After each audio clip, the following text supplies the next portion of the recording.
Hello everyone, welcome to my YouTube channel. Friends, अगर आपको mathematics का इशू है, कोई भी कॉम्पिटिटिव एग्ज़ाम हो, अगर मैथमेटिक्स आपसे बन नहीं रही है या फिर आपको लगता है कि मैथ्स मुझे आती है लेकिन मेरी प्रैक्टिस नहीं हो रही है, या कोई भी अदर इशू हो आपको मैथ्स रिलेटेड, तो सारे इस वीडियो के माध्यम से आपके सॉल्व होने वाले हैं फ्रेंड्स। मैं आप लोगों के लिए एक नई सीरीज़ लेके आया हूँ जिसमें हम एक बुक आप कोई भी प्रेफर कर सकते हो, लेकिन मैंने प्रेफर किया है दृष्टि आईएएस की बुक है ये मैथमेटिक्स की। इसमें चूँकि बहुत सा ज़्यादा एमसीक्यू हैं तो प्रैक्टिस हमें करना है, तो इसके रिगार्डिंग मैंने ये बुक को चूज़ किया है। तो इसमें हम करने क्या वाले हैं फ्रेंड्स, हम डेली जो भी इस बुक के कंटेंट है उससे एक टॉपिक उठाएंगे और उस टॉपिक को एनालिसिस करके उसके जितने भी क्वेश्चंस हैं, इसमें जैसे मान लीजिए नंबर सिस्टम की मैं बात करूं तो इसमें ऑलमोस्ट 250 क्वेश्चन हैं, तो वो हम डेली के प्रैक्टिस करेंगे। अब प्रैक्टिस आपको कैसे करना है, तो प्रैक्टिस में आपको पीडीएफ मिल जाएगी। ये पीडीएफ मैंने बना रखी है, पीडीएफ आपको मैं अपने टेलीग्राम पर डाल दूंगा, तो आप वहाँ से इसको डाउनलोड कर लीजिएगा। इसको हम टॉपिक को हम समझ लेते हैं कि क्या कैसे हम पढ़ने वाले हैं। तो जैसे मान लीजिए आज है, तो आज हम इसमें पढ़ेंगे संख्या पद्धति को। फिर ऐसे ही अगले दिन हम सरलीकरण और उसको पढ़ने के बाद जितने भी उसमें क्वेश्चंस है वो आपको प्रैक्टिस करना है। मैंने आपको आंसर की भी मैं आपको इसमें लास्ट में अपलोड कर दूंगा, तो आपको कोई इशू नहीं आएगा। तो इससे होगा क्या फ्रेंड्स कि मात्र 30 दिन में अपनी जो मैथ्स है वो पूरी कंप्लीट हो जाएगी। तो आप किसी भी एग्ज़ाम की प्रिपरेशन कर रहे हो तो आपके लिए 30 डेज़ जो है ये बहुत इंपॉर्टेंट होने वाले हैं, क्योंकि हम डेली बेसिस पर एक वीडियो डालेंगे जिसमें आप लोगों को एक पर्टिकुलर टॉपिक मिल जाएगा। उस टॉपिक के माध्यम से आप उसको पढ़िए, फिर आपको क्वेश्चन सोल्व करने के लिए आपको मटेरियल भी मिल जाएगा, तो आपका दोनों काम हो जाएगा। साथ में ही एक चीज़ और ध्यान रखिएगा कि अगर मान लीजिए आप लोग अगर ये पीडीएफ डाउनलोड करके अगर फ़ोटोकॉपी निकलवाते हैं तो वो भी कॉस्टली पड़ती है। तो इससे बेटर है कि आप लोग मैंने डिस्क्रिप्शन में लिंक दिया है, तो सीधे आप इस बुक को परचेज़ कर सकते हैं। तो परचेज़ करने से क्या होगा कि आप लोगों के पास एक ऑथेंटिक सोर्स हो जाएगा। और रही बात प्रैक्टिस की, तो हम क्या करते हैं, 1-2 दिन तो प्रैक्टिस करते हैं लेकिन बाद में हमारी प्रैक्टिस नहीं होती है। तो इन वीडियोज़ के माध्यम से हम क्या करेंगे, डेली ही हमारी प्रैक्टिस होने लग जाएगी। तो ये बेटर आई होप कि ये वीडियो हम लोगों के लिए हेल्पफुल रहे। तो चलिए वीडियो को स्टार्ट करते हैं और सबसे पहला हमारा जो टॉपिक है संख्या पद्धति उसको समझते हैं। तो नंबर सिस्टम में हम जैसे बात करें तो बहुत सारे टॉपिक्स होते हैं, ऑलमोस्ट 15 जो सब टॉपिक होते हैं इसमें।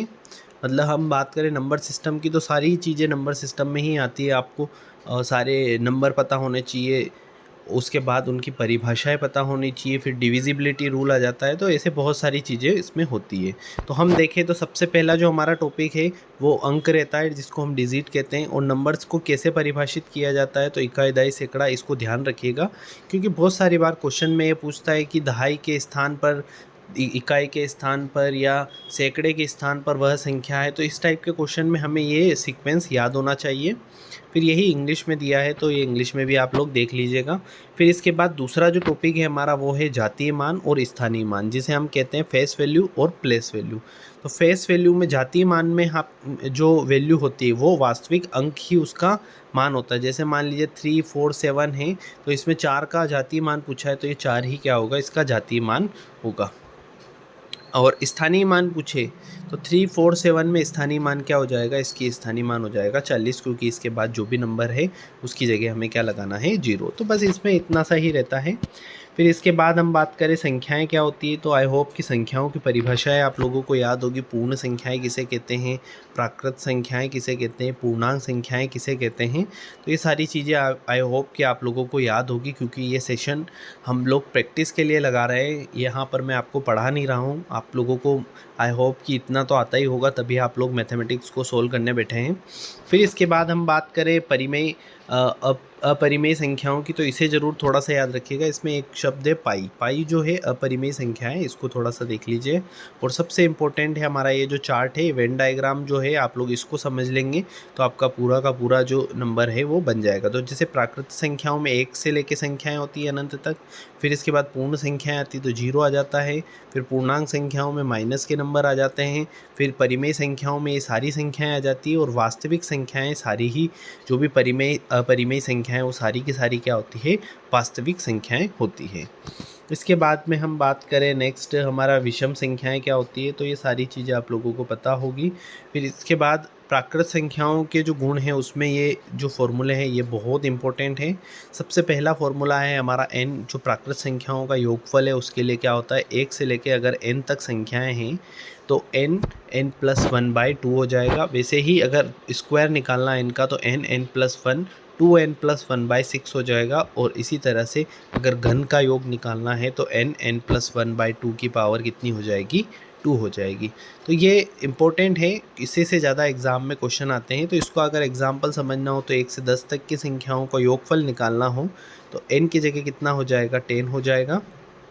और आप इसे वैल्यू में पुट करेंगे तो आपका आंसर कितना आ जाएगा, 55 आ जाएगा। तो फॉर्मूला याद रखना है आपको, फॉर्मूला बेस्ड क्वेश्चन होते हैं ये। इसके बाद हम बात करें प्राकृत संख्याओं के गुणनफल की, तो गुणनफल में आप लोगों को याद होगा कि जैसे मान लीजिए 60 का गुणनफल निकालना है तो हमें प्राइम नंबर का यूज़ करना है, 2 का डिवाइड करेंगे तो 30 आ जाएगा। इसी टाइप से 2 का डिवाइड करेंगे तो 15, और ये कंटिन्यू चलता रहेगा। तो हमें सिर्फ प्राइम नंबर का ही यूज़ करना है, इसीलिए हमें डिविजिबिलिटी जो रूल है वो पता होने चाहिए। तो 2, 4, 3 इनके डिविजिबिलिटी रूल आप लोग पढ़ लीजिएगा, पीडीएफ आपके पास रहेगी। 3 का मैं थोड़ा सा याद रखिएगा क्योंकि 3 बहुत इंपॉर्टेंट नंबर है। तो कोई भी नंबर हो, जैसे इसे 3 से डिवाइड होता है या नहीं होता है कैसे पता करेंगे, इनको ऐड करेंगे तो इनको ऐड करने पर 2, 3, 5 और 1 6 आ जाएगा। तो 6 जो है डिवाइड होता है तो ये नंबर भी डिवाइड हो जाएगा। इसी टाइप से 9 का भी है, तो ये आप लोग देख लीजिएगा। इसके बाद हम बात करें डिविजिबिलिटी रूल के बाद में, तो कोई संख्या अभाज्य है या नहीं है ये कैसे पता करेंगे। तो अभाज्य संख्याओं के लिए क्या करना है आप लोगों को, जिस भी संख्या की जांच करनी है कि वो अभाज्य है या नहीं है। तो जैसे मान लीजिए हम बात करें 100 की, तो 100 या फिर 101 की बात करें तो क्या इसको निकालने के लिए हमें क्या करना पड़ेगा, इससे बड़ा नंबर मतलब जो भी इसका स्क्वायर होगा। जैसे मान लीजिए 11 का स्क्वायर कितना होता है, 121 होता है। तो इससे जितनी भी संख्याएं छोटी है उसमें इसका भाग देंगे। अगर भाग पूरा पूरा चला जाता है तो ये संख्याएं क्या होगी, डिविजिबल होगी, अदरवाइज़ ये डिवाइड नहीं होगी। जैसे एक और एग्जांपल लेते हैं, जैसे हम ले लेते हैं 2022, तो ये संख्या 2023 ले लेते हैं। ये संख्या हमें जांच करना है कि किसी नंबर से डिविजिबल है या नहीं है। तो इसके पास वाला जो भी स्क्वायर है, स्क्वायर दैट मीन्स कि किसी भी संख्या का स्क्वायर जो है अगर इसके पास में आता है तो उससे छोटे नंबर जितने भी होंगे वो सारी संख्याओं से इसमें भाग देने की कोशिश करेंगे। जैसे यहाँ पर आपको एग्जाम्पल भी दिया है। फिर इसके बाद आता है शेषफल अवधारणा क्या है। तो शेषफल आप लोगों को पता है, भाज्य बराबर भाजक इंटू भागफल प्लस शेषफल होता है। तो ये आप लोग देख लीजिएगा। फिर इसके बाद हम डिस्कस करें, ये इम्पोर्टेंट फार्मूले हैं कुछ शेषफल प्रमेय के। तो इसमें आप देखिए a+b+c/n है। तो इसका शेषफल जो भी होगा, पहले आप a में n का डिवाइड करेंगे, फिर b में n का डिवाइड, और ऐसे c में n का डिवाइड करेंगे। जो भी रिमाइंडर आएगा इन सभी को जोड़कर फिर से n का डिवाइड कर देंगे तो आपके पास फाइनल रिमाइंडर आ जाएगा। इसी टाइप से मल्टीप्लाई और डिवाइड माइनस में भी सेम कंडीशन रहेगी। तो इसके एग्जाम्पल दिए हैं, ये आप लोग देख लीजिएगा। फिर हमें दिखना है इकाइकांक। तो इकाइकांक निकालने की सबसे बढ़िया है, अगर मल्टीप्लाई में है तो लास्ट वाले नंबर को मल्टीप्लाई कर दीजिए। जो भी नंबर आएगा उसमें लास्ट वाला नंबर ही क्या कहलाता है, इकाई का अंक कहलाता है। इसमें 2 बातें हैं सिर्फ, अगर 0, 5, 6, 1 है तो सेम नंबर आता है, कोई अलग नंबर नहीं आएगा।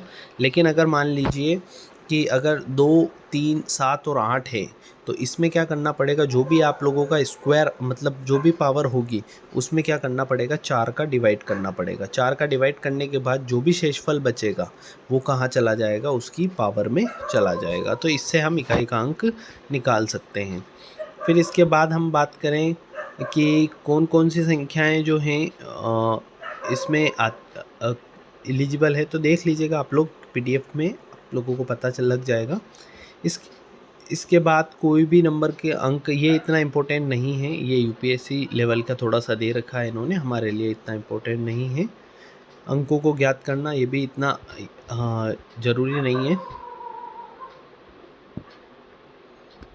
फिर इसके बाद हम बात करें कि अधिकतम, ये थोड़ा सा इम्पोर्टेंट है, हाल फिलहाल एग्जाम में बहुत पूछा जा रहा है कि प्राकृत संख्याओं का गुणा जो n फैक्टोरियल है उसमें अभाज्य संख्याओं की अधिकतम घात कितनी हो सकती है। जैसे मान लीजिए 200 फैक्टोरियल है, इसको इसमें 7 की मतलब 7 जो है की अधिकतम घात कितनी हो सकती है। तो आप कुछ नहीं करिए, 7 का डिवाइड करिए, कितनी बार चला जाएगा, 28 बार ये पूरा पूरा चला जाएगा। फिर 28 में फिर 7 का डिवाइड करेंगे तो कितनी बार चला जाएगा, 4। तो 28 और 4 दोनों को ऐड करेंगे तो कितना आ जाएगा, 32। मतलब इसकी घात जो होगी कितनी हो जाएगी, 32 हो जाएगी। एग्जाम्पल के थ्रू आप समझ सकते हैं। फिर इसके बाद हम बात करें शून्य निकालने, जो जीरो है, जीरोस निकालने के लिए भी सेम चीज़ है। जैसे मान लीजिए एक एग्जांपल लेते हैं, 1 से लेकर 50 तक की संख्याएं, इसका मतलब कितना हुआ, 50 का फैक्टोरियल। तो 50 में कितने का डिवाइड करना है आपको, कितने सबसे पहले हमें 2 का डिवाइड करेंगे तो कितना आ जाएगा, यहाँ पर 25 आ जाएगा। फिर इसके बाद में इसकी पावर बढ़ाते हुए जाएंगे, इसकी पावर 2 हो जाएगी, 4 से करेंगे तो कितना आ जाएगा हमारे पास, 12 बार चला जाएगा। फिर इसी टाइप से इसको 8 कर देंगे, तो ये पावर हम बढ़ाते हुए चले जाएंगे और फिर लास्ट में जो भी नंबर आएगा उनको ऐड कर लेंगे। तो इसमें 47 हमारा जो है मैक्सिमम आंसर आया। तो कम मतलब शून्यकों की जो संख्या होगी वो कितनी हो जाएगी इसमें, अगर आप देखें 5 की, अगर 2 की पूछे, 2 की पूछता है तो यहाँ पर 47 हो जाएगी। अगर 5 की पूछ लेता है तो 12 हो जाएगी। ऐसे ही आप लोग निकाल सकते हो। तो यहाँ पर देखिए 2 और 5 का मल्टीप्लाई करने से क्या आता है, 0 आता है, यानी कि 10 बना। तो लास्ट में हमें क्या निकालना है, 0 ही चाहिए। तो यहाँ सबसे पहले 2 के लिए निकालेंगे, 5 के लिए निकालेंगे, जो भी सबसे ज़्यादा कम पावर होगी उतना ही वो शून्य उसमें होंगे। जैसे मान लीजिए 5 में 12 ही आई है, 2 में 47 आ गए, लेकिन हम इसमें आंसर को कितना प्रेफरेंस देंगे, 12 को देंगे, क्योंकि 5 12 बार ही है, तो इसलिए 0 भी कितनी बार ही आएंगे, 12 बार ही आएंगे। तो इस टाइप से आप इसको सोल्व कर सकते हैं। नेक्स्ट क्वेश्चन है, किसी भाज्य संख्या के सभी गुणनखंड ज्ञात करने हैं आपको। तो गुणनखंड ज्ञात करना बहुत इजी है, आप लोग खुद ही कर सकते हैं। जैसे 30 है तो यहाँ पर 1 2 3 ये सभी से डिवाइड होगा, तो वो नंबर आप लोग निकाल सकते हो। ये पहली दूसरी क्लास वालों के लिए है। इसी टाइप से अगर जो भी मान लीजिए गुणनखंड आपने निकाले हैं, तो संख्या निकालने के पूछ लिया आपसे कि गुणनखंडों की संख्या निकालिए। तो जो भी पावर आए, जैसे अभाज्य संख्या निकालनी, अभाज्य संख्याओं के जो भी नंबर आएंगे, जैसे मान लीजिए हम बात करें 20 की, तो यहाँ 2 फिर 2 और फिर 5 आ जाएगा। तो यहाँ 2 की पावर कितनी होगी, 2, और 5 की पावर कितनी हो जाएगी, 1। तो यहाँ हमारे पास आ जाएगा 2 + 1 आ जाएगा। तो ये इस टाइप से हम इसको निकाल सकते हैं। फिर हम बात करें अभाज्य संख्याओं के सभी गुणनखंडों का योग, तो इसमें थोड़ा सा आप लोग देख लीजिएगा पीडीएफ से। और अब आप लोगों को एग्जाम्पल दिए हैं इसमें। फिर इसके बाद हम बात करें संख्याओं का जो भी पावर है उसमें इकाई का अंक निकालने के लिए हमने डिस्कस कर लिया है ऑलरेडी ही। ये सारे क्वेश्चंस आप लोगों को प्रैक्टिस के लिए दिए हैं इसने। फिर इसके बाद टॉपिक वाइज जो हमने पढ़े हैं उसके लिए प्रैक्टिस है। फिर ये 20-30 क्वेश्चन जब आप लगा लोगे तो उसके बाद में आप लोगों को मिल जाएंगे क्वेश्चन आंसर। तो यहाँ से हमारा जो है MCQ सेशन चालू हो जाता है। जैसे यहाँ पर 7 का जातीय मान और स्थानीय मान पूछ रहा है, तो जातीय मान कितना होता है, 7 होता है, और स्थानीय मान मैंने बताया था 7 लिख लीजिए। और फिर कितने नंबर है, तो 3 नंबर है, तो 3 0 आंसर आ जाएगा। तो ऑप्शन क्या आ जाएगा इसमें, डी जो है हमारा राइट हो जाएगा। तो इस टाइप से ये पूरे क्वेश्चन है, आप लोगों को आज प्रैक्टिस करना है इनकी। अगर आप और फिर लास्ट में आप लोग जो आंसर किए हैं वो हम इससे मैच कर सकते हैं कि आपके क्वेश्चन कितने सही हो रहे हैं। आपको कमेंट सेशन में बताना है प्रैक्टिस के बाद कि आपके कितने क्वेश्चन सही हो रहे हैं, आपने कितने क्वेश्चन लगाए हैं एटलीस्ट, कि आप लोग एक दिन में 200 क्वेश्चन लगा पा रहे हैं या नहीं। तो उसके अकॉर्डिंग हम फिर आगे का सेशन जो है प्लान करेंगे। इस वीडियो में फ्रेंड्स इतना ही। अगर आप लोगों को ये वीडियो हेल्पफुल लगता है तो प्लीज़ चैनल को सब्सक्राइब ज़रूर कीजिएगा। थैंक यू फ्रेंड्स, मिलते हैं नेक्स्ट वीडियो में।